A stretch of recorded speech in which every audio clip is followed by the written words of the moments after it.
If you want a good life, the odds of hitting that target go up dramatically if you aim for it. In other words, if you want a good life, you need to know, what do you really want? Your answers will be unique because only you can know the right answer to that question for your life. Normally, as your mentor, I give you the right answers. But today I'm switching it up a little bit, and I want to warn you that there's 5 wrong answers to that question. What do I really want? So let's get to them.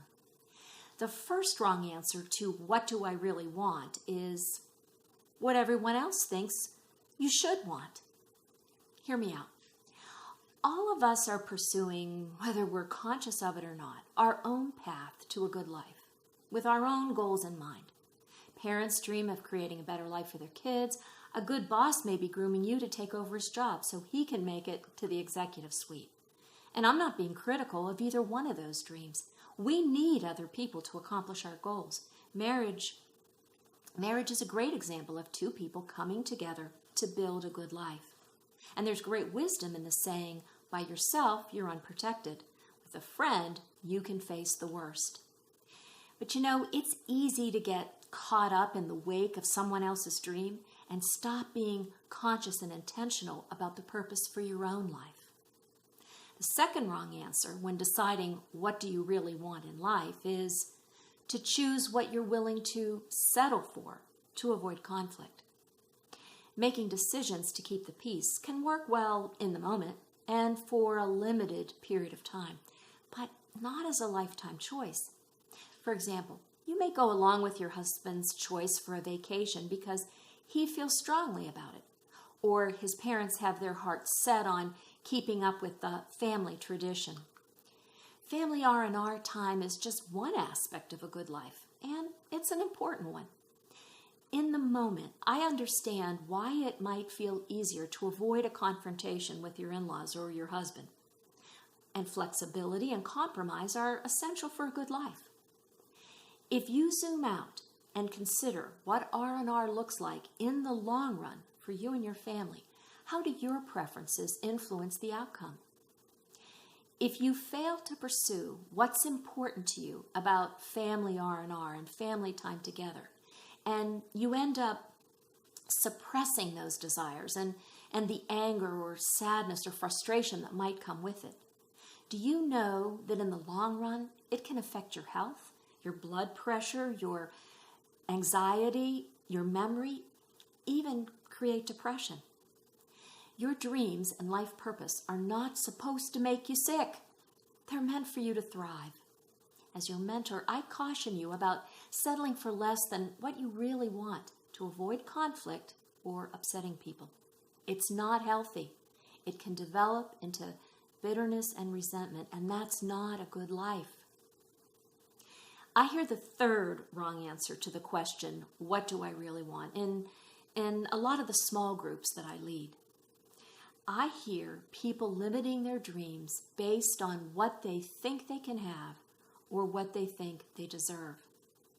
It will sound something like this.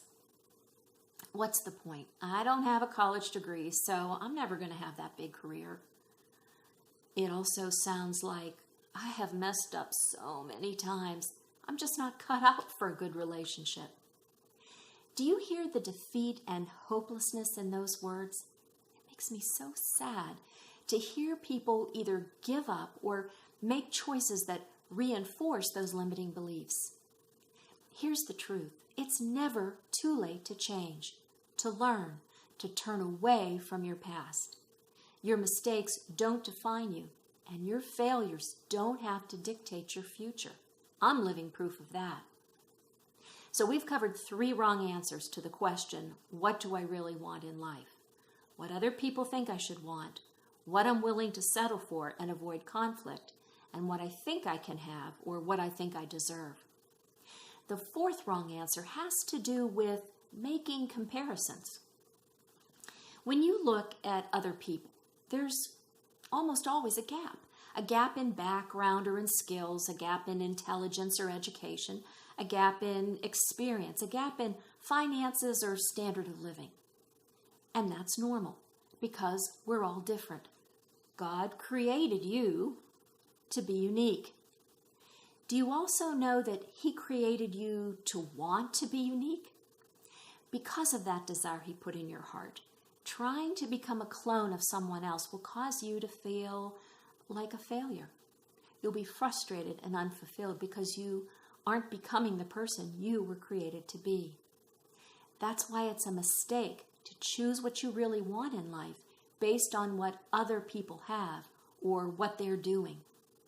Sure, when we compare ourselves to others, we get information about what's possible. That's a good thing. Comparisons can also be powerful motivators for self-improvement. But comparisons are a double-edged sword because they can confuse and misdirect you from the life God planned for you. It's happened to me. For example, since I've started this channel, my mentor Jane, I've been distracted by focusing too much on how other successful YouTubers run their channel and their content, rather than what God has invited me to create. It helps me to remember that God created me to join Him in the work He does, the good work He's gotten ready for me to do, work I had better be doing. Are you seeing how you've been making any of the errors I've mentioned so far? In different seasons of my life, I think I've made every one. But here's one more wrong answer that might surprise you. You decide what you really want in life based on the next step on your current path. Huh? Wait a minute. Let me break that down for you with an important question. Here's the way to think about it. What's the next step on your current path? You may be confident you're on the right path and have every intention to keep moving in the same direction. It's working for you. Let me ask you, if you continue the same way, does it lead to God's best for you?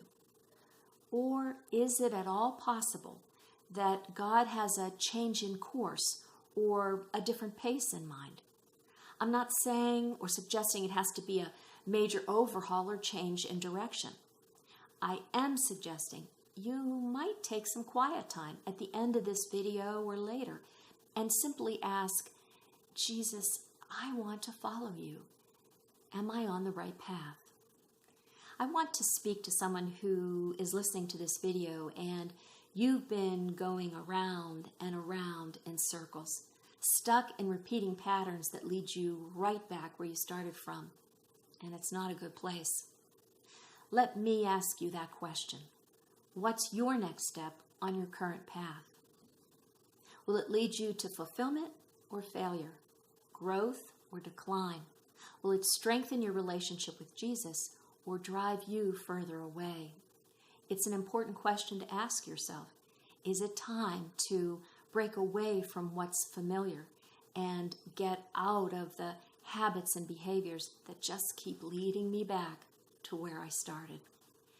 And one more person I'd like to speak to that is watching and you're feeling stuck and you've been stuck for a long time. I get it. It can be threatening to make a change. What if you make a mistake or you make a fool of yourself? Maybe it doesn't seem like there could be a next step because it isn't safe to move beyond where you are now. I want you to know that that next step may be a step of faith, to turn your attention to a higher power, to someone who can help you get clear about what He wants for your life and will be with you every step of the way. If that's your next step, then I invite you to repeat along with me as I say this prayer. And just follow along with me. Jesus, I need you. Thank you for dying on the cross for my sins. I open the door of my life and receive you as my Savior and Lord. Take control of my life. Make me the kind of person you want me to be. Now, if you've decided that what you really want in life is a relationship with Jesus, and you've prayed that prayer for the first time, or you're recommitting yourself to your life with Christ, know that that answer is the most important answer you could ever give. What do you really want? Your answers are unique, and it's up to you to find them. But here are 5 possible wrong answers to that question. What everyone thinks you should want. What you're willing to settle for to avoid conflict. What you think you can have or what you think you deserve. What everyone else has or what everyone else is doing. And whatever is the next step on your current path. If you want to know more about the journey to a good life, check out these videos. And in the meantime, I hope you'll call me my mentor, Jane. See you next time.